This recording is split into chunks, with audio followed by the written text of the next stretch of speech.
Listen to the following and notice how you feel within.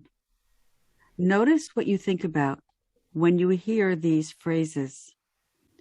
Standing in your power, establishing boundaries, self-compassion, societal expectations, self-care, intuition, wisdom, sensuality, going with the flow, feeling grounded, divine feminine energy. I'm Rose Wippich. And I'm Jennifer Eash. Welcome to Chat Off the Mat. Welcome to Chat Off the Mat, where we invite you to step off the mat with us and into our world where we shine our light. We're here on this journey together, staying connected and bringing you information and tools to help you along the way. Hi, Rose. How you doing today? I'm doing great, Jen. How are you? I'm doing wonderful. I'm so excited for our topic today. We are going to be talking about the divine feminine energy and what it is and how to awaken it and tap into your intuition, and just about your energy around it and how you're aware of your divine feminine energy. This month is, this week when the episode airs is International Women's Day, and we're also in springtime, and we're just around a lot of very deep feminine energy this time of year. So we thought this would be just the perfect topic for people to, if they've heard it and they're not really aware of what it means, just to learn a little bit more about it. And I just want to let you all know that men have feminine energy as well. So this is not exclusive to all the females out there. Men can create a balance with their feminine energy just as much as women can. So I hope that everybody finds this topic helpful. Divine feminine energy, I just want to say real quick what it is, and how you can come into your own feminine power. It's about embracing yourself. It's an energy that's very rooted. It's about being connected with the earth and nature. It's about creation, creativity, productivity, and about feeling aligned. So a lot of times, when we feel out of balance with our feminine energy, we can feel lonely. We have a fear of judgment. We feel like we have to be strong for everyone else, even though we're not able to feel strong for ourselves. Feminine energy tends to be someone that tries to please everyone. And a lot of times, it can be about not feeling like you can speak your truths. Maybe you're feeling in your throat chakra, which is one of your energy centers, that's about speaking your truth. Sometimes you can feel just really pent up emotions, especially when you're not able to speak your truth. And this can lead to disease and unhappiness. So it's really important to tap into this strong, beautiful energy and to tap into your intuition.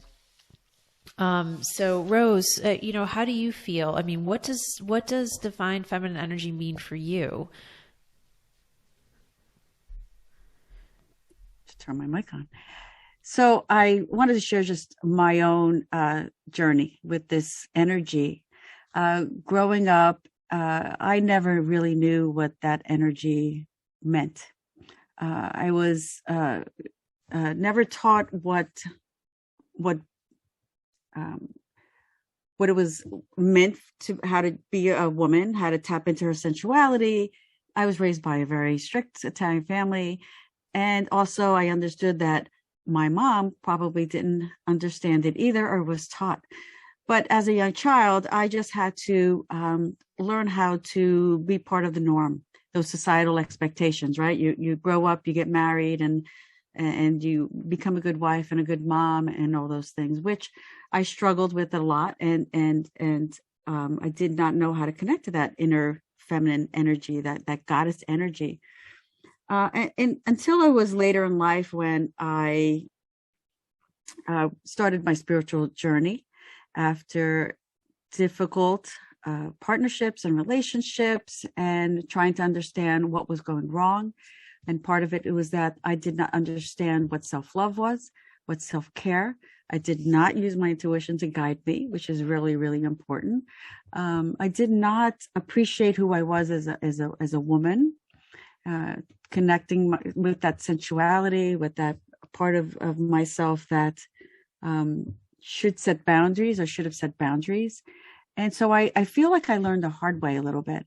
So one of my intentions in life as part of this journey that I'm on is to help other women, especially maybe women in a particular age group, and actually anybody, but in their 50s or their 40s or their 60s that maybe had that same journey as I had. And I want to tell them, hey, you are a beautiful goddess. You have all this sexual and sensual energy within you.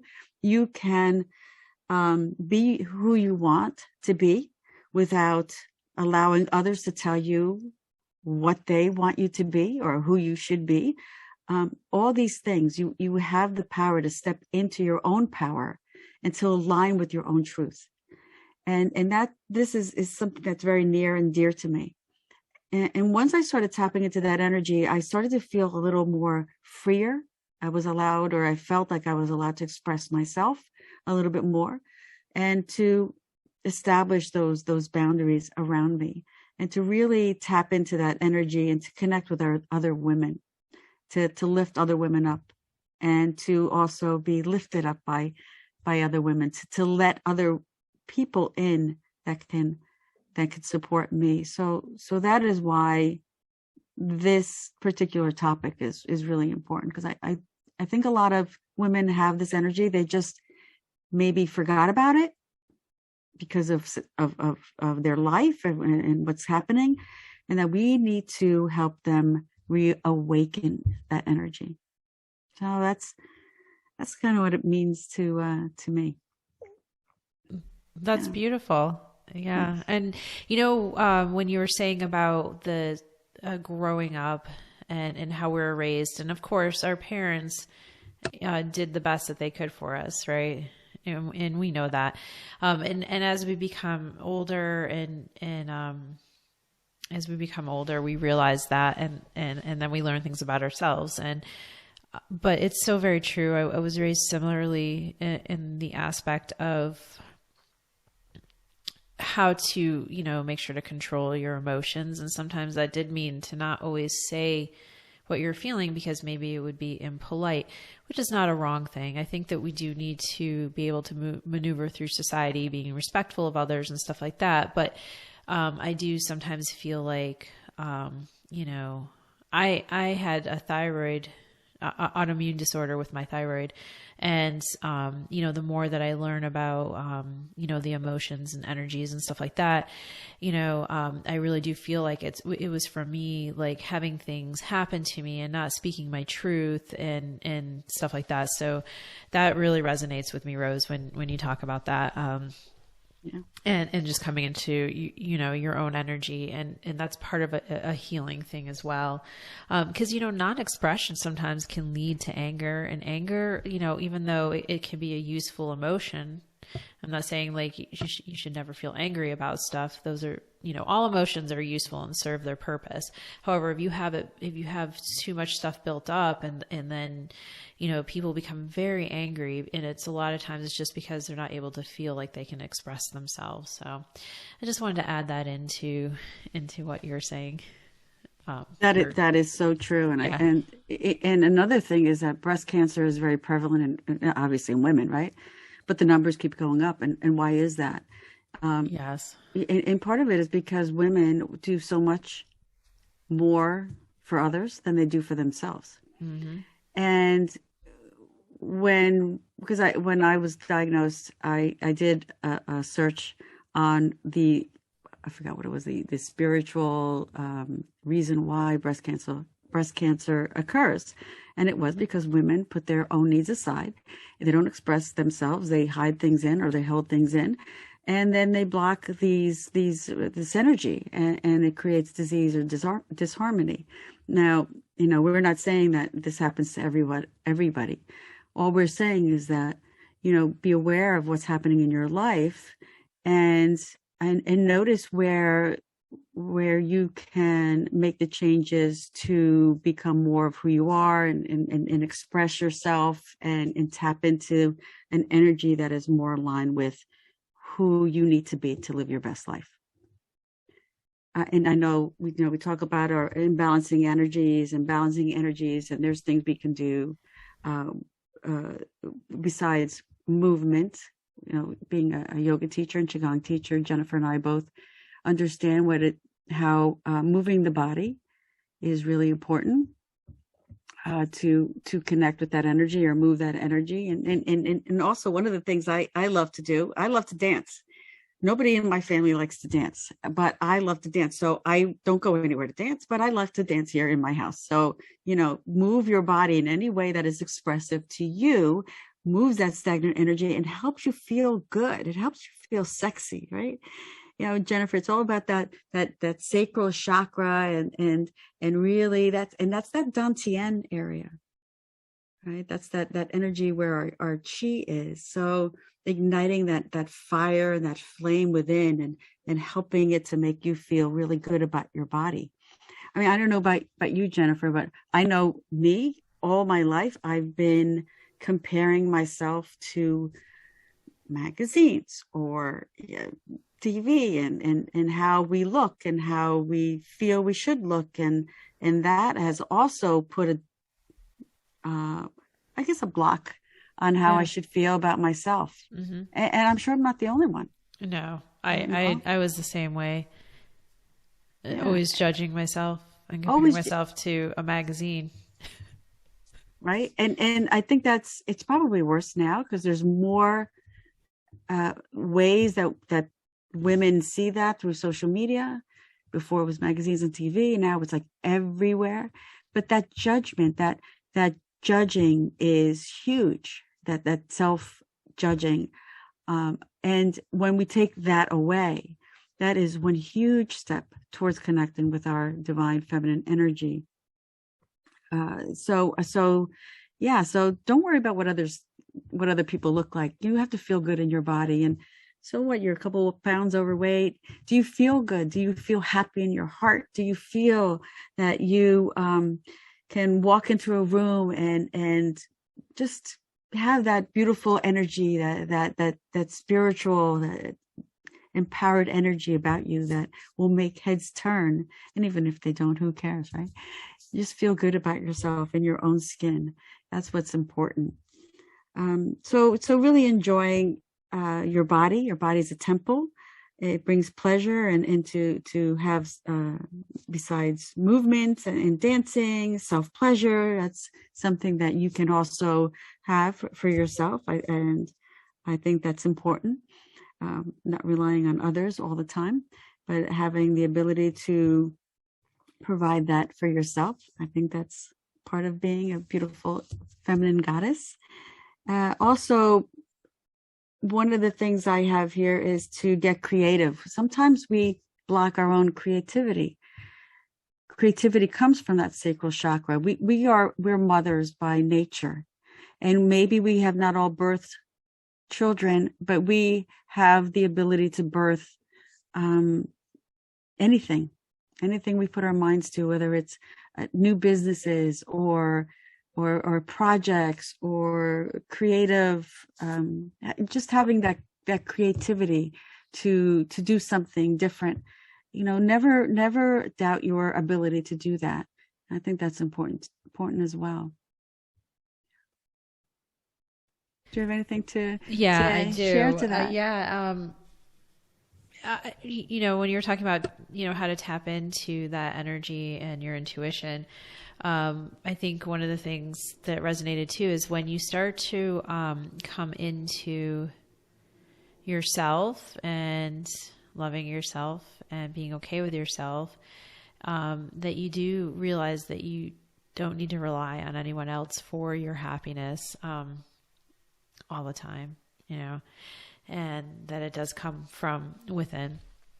And I thought that was a wonderful thing to say, but it takes a long time. So any of our younger listeners that are out there, this is a practice that takes a really long time. I mean, I'm in my 40s now, and it really wasn't until the past few years that I've started to become really, truly comfortable in my own skin and with my emotions, even though sometimes they do, I still revert back, but that's natural, of course. But I just wanted to let everyone know that this doesn't happen overnight. It takes time and takes practice to connect with your true self. And if you have a role model, I was thinking about this. I don't feel I really had a role model growing up. And it's understandable because my mother grew up in the same similar environment. But if you find someone who you look up to, who can help guide you, or you feel that they exude that beautiful energy, you can learn more about them or model yourself after them. I think that helps to find a good role model. And for all those younger listeners out there that maybe are not connected to that energy.